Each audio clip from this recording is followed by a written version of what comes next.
이 공공기관의 채용 비리 문제와 더불어서 우리 최근에 또 보도 하나가 있었죠. 입시 스펙을 위해서 대학 교수인 아버지가 자신의 논문 공저자로 미성년자인 자녀의 이름을 올리는 그런 경우들이 있다는 이야기인데요. 이것도 결국 우리 사회의 불공정 룰, 경쟁의 룰이 지금 왜곡돼 있다는 그 안타까운 소식 중에 하나가 아닐까 생각이 됩니다. 공정성을 담보하는 입시 전형을 위해서 수시 위주의 입시 제도가 바뀌어야 한다, 그런 주장도 또 나오고 있는데요. 관련 이야기 한번 들어보겠습니다. 안선의 중부대학교 교육대학원 진로진학 컨설팅학과 교수 연결돼 있습니다. 안녕하세요, 교수님. 네, 안녕하십니까. 네, 교수인 부모 논문에 공저자로 미성년자 자녀의 이름이 올라 있다. 그게 80건이 넘는 그런 경우들이 지금 적발이 됐는데요. 그런 네네. 부분은 어떻게 보셨어요? 저도 교수지만 참 몰직학한 교수들입니다. 지금 우리나라 대한민국 중고등학생이 한 300명 정도 되거든요. 네. 이제 학부모는 한 500만 명 정도가 되고요. 네. 이제 가슴을 치게 하는 이제 불공정한 행위입니다. 이렇게 미성년 자녀를 공동저자로 올리는 행위는 단순한 연구 부정 문제만이 아닙니다. 네.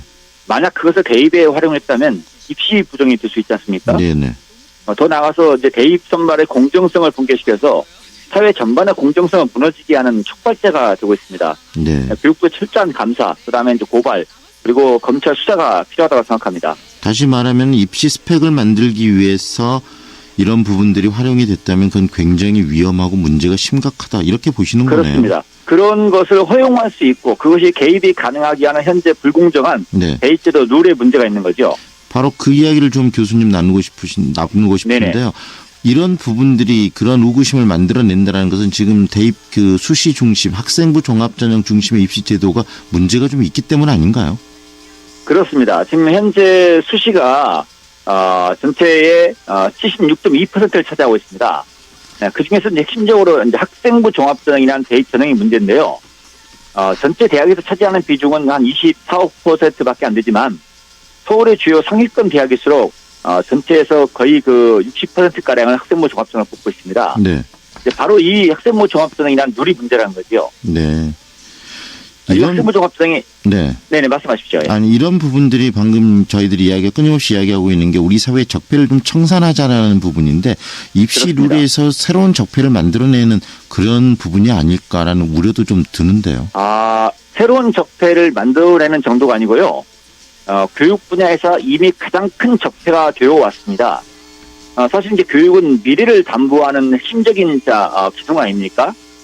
그런데 만약에 교육에서 학생부 기록에서 부정이 나타나고 부풀리가 다 만연돼 있고 그런 주관적 기록과 주관적 해석이 대입 선발에 반영돼서 대입제도의 교육 선발의 불공정성이 만연해 있다고 한다면 사실은 이미 가장 큰 적폐가 되어 있는 것이죠. 네. 그런 부분들을 저희가 그래서 좀 개선해야 된다라는 이야기들이 끊임없이 나오고 있는 거 아니겠습니까? 네, 그렇습니다. 예. 수시 중심의 입시제도가 계속적으로 근데 문재인 정부 들어서도 이것을 좀 더 확대하겠다, 강화하겠다, 이런 이야기도 나오고 일부에서 그러고 있는데 어떻게 보시나요? 네네. 지금 입시제도의 근본적인 개선, 우리 교수님께서 지향하는 방향성도 좀 이야기해 주시죠. 네네. 사실 이제 수시, 그리고 또 학생부 종합전형 중심 시스템에서는 이게 고등학교의 교사의 주관적 기록, 그 다음에 대입 입학사정관의 주관적 해석이 선발에 작용한다는 문제입니다. 네. 그러다 보니까 이제 부모가 교과 성적이라든가 뒷국가 기록, 증빙 자료 작성부터 아까 논문 나왔지 않습니까? 네네. 면접 준비까지 다 부모가 개입을 합니다. 네. 그러니까 이 학생부 종합전형이라는 제도로 부모의 계층이 자녀에게 그대로 이제 상속되는 통로가 되고 있는 거죠. 네. 그럼에도 불구하고 지금 현재 이 문재인 정부는 수시 그리고 학생부 종합전형을 계속 중심적인 대입제도로 유지하려는 그런 모습을 보이고 있습니다. 네. 대표적인 이제 태도가 이제 수능을 절대평가로 전환하겠다, 이런 얘기죠. 네. 수능을 절대평가 등급제로 바꿔버리면 수능의 변별력이 사라지지 않습니까? 네. 그러면 결국은 학생부 종합전형 중심의 대입제도로 완전히 대입제도가 전환되는 네. 문제가 더 커지는 이런 상황이 나올 수밖에 없는 상황인 거죠. 네. 오히려 그 적폐를 해소하는 것이 아니라 적폐를 더 키우고 있다. 이 문재인 정부가. 네. 그렇게 비판할 수도 있습니다. 그런데 일부에서는 이 정시 중심, 그 수학 능력 평가 중심의 어떤 그 입시 제도가 이 아이들의 창의성을 좀 제약하는 것이다. 그렇기 때문에 학생부 종합전형으로 가야 된다. 이런 주장이거든요. 결국 그런 부분에 네네. 대해서 우리 교수님 입장이 좀 듣고 싶어지네요. 네, 그렇습니다. 학생부 종합전형의 장점이 없는 것은 아닙니다. 예를 들면 이제 사회적 약자를 위한 대입전 특별전형이 있지 않습니까? 네. 이런 경우에는 그들끼리 경쟁하기 때문에 나름대로 비교과 상황이라든가 이걸 면접을 고려하더라도 별 문제가 없습니다. 그러나 일반 학생부 종합전형은 불평등이 매우 심각한 수준입니다. 현재 이 학생부 종합의 장점을 얘기하는 측에서는 이로 인한 부작용이 얼마나 큰지 제대로 이제 판단을 못하고 있는 거죠. 네. 예를 들면 대입 부정의 문제라든가 그 결과 발생해서 서울의 주요 8개 대학이 9분위 10분위, 소득 9분위 10분위 최상류층이죠. 네. 이들이 72.5%를 차지하고 있습니다.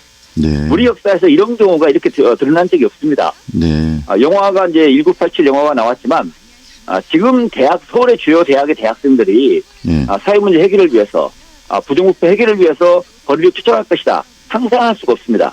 네. 이미 그들은 부유층 자녀로 이제 대학이 장악돼버린 상황이기 때문에 그렇다는 얘기죠. 네. 문제는 수능으로 가서 미래 사회에 대비할 것이냐 이런 문제 아니겠습니까? 네네. 그런데 실제 학생 학부모들 말씀을 들어본다고 한다면 수능의 문제와 그 다음에 학교 내부의 내신 평가 문제를 비교해 본다고 한다면 실제 내신 평가 문제가 더 지식 중심의 문제고 암기 중심의 문제입니다. 네. 왜냐하면 거기도 평가 공정성 문제가 나타나니까요. 네네. 그러다 보니까 학생부 종합전형 한다고 하더라도 교사의 자유로운 수업은 보장할 수 있지만 학생을 참된 학습과 성장이 보장이 안 되는 겁니다. 네. 오히려 부풀리기와 거짓이 만연해버리는 상황이 된 거죠. 네. 그래서 결국은 이 수능 정시장을 일방적으로 확대하자는 것이 단순히 확대하자는 것이 아니라 수능을 제대로 된 논리적, 비판적, 네. 창의적 문제기를 능력을 측정하는 평가 제도로 만들어 놓고 네. 그리고 거기에 이미 폐지를 추진하고 있는 논술형 문제도 일부 네. 포함시켜서 네. 정말 학생이 제대로 학습하고 있는가, 논리적, 비판적, 차관적 사고를 갖고 있는가를 객관적이고 공정하게 확인해보자는 겁니다. 네. 거기에 이제 일부 학생부 교과 전형을 결합시킬 수가 있겠지요. 네. 이렇게 한다면 어떤 그 수능과 창조형 수능, 그 다음에 네. 어떤 논술형 수능이 부분적으로 점차적으로 확대되면서 고교 교육을 혁신하는 네. 이런 체제로 작동할 수 있게 만들어주자는 겁니다. 네. 그리고 또 중요한 게 지금 너무나 뭐 학생부 종합전형이니 일반 전형이니 뭐 정시니 너무 아이들에게 그 대입을 준비한 아이들에게 너무 그 전형이 많아서 문제고 그 문제라는 지적도 있는데 그렇습니다. 그런 부분을 좀 단순화시킬 필요도 있는 거 아니겠습니까? 예, 그렇습니다. 박근혜 정부가 단순화시킨다고 하지 않았습니까? 네. 근데 명칭만 단순화시켰을 뿐입니다. 그리고 실제로 그러면서 학생부 종합전형을 확대시켰죠. 근데 가장 복잡한 전형이 무슨 전형이냐면 학생부 종합전형인 거죠. 네. 그러니까 사실 박근혜 정부에서도 더 복잡해진 것이죠. 네. 복잡해지면 복잡할수록 부모의 양력이 증가됩니다. 네. 사교육의 양력이 증가되고요.